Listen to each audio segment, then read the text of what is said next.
आईचा फोन. सासूबाई, हा आईंचा फोन आहे. आण बघू इकडं.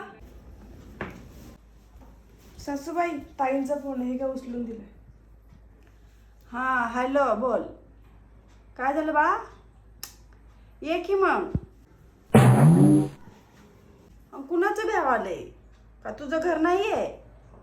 कुणाला काय घाबरायचंय? ये, आणि तू सांगत असलीस तर तुझ्या भावाला पाठवते.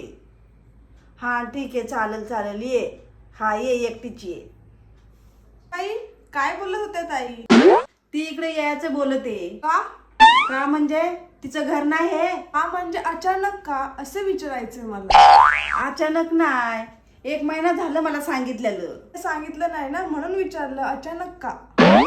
त्यांच्या सासूबाईला माहितीये का त्या इकडे येतात म्हणून? ती का सांगन तिच्या सासूला? त्या घरची सून आहे ती, नोकरानी नाही. बरोबर बोलताय सासूबाई. ताई त्यांच्या घरातल्या सुनबाई आहेत, नोकराने थोडी नाहीत की हर गोष्ट त्यांना सांगून जायला पाहिजे. बरोबर ना सासूबाई? तिची नणंद येते तिथं राहायला, म्हणून ती इकडे येते. अच्छा, त्यांच्या नणंदबाई येत आहेत तर मग त्यांच्या घरचं काम कोण करणार? करतील त्या मायलेक मिळून काम, त्यांना काय दुसरं काम आहे? पण त्यांच्या सासूबाई किती म्हातारे आहेत, त्यांचे हातपाय पण सुजलेले आहेत. अगं तुला माहित नाही, तिची सासू आहे ना पक्की नाटकी हाय, 1 नंबरची ढोंगी हाय. गोळ्या दवाई बिवाई खाऊन चट करील काम. मला तिचे नाटक पूर्ण माहित आहे. सासूबाई, मग ताई किती दिवस राहणार आहेत?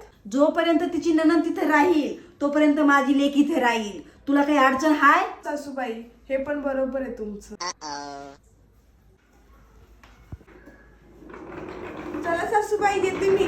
अरे सुनबाई, सुनबाई कुठं खाली तारा तारा?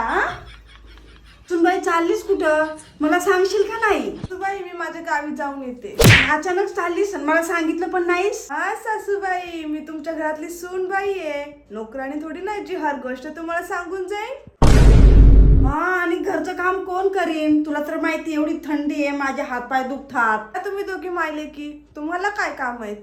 तुला माहिती आहे ना माझी तब्येत बरी नसती. गोळ्या औषधं घ्या आणि करा काम.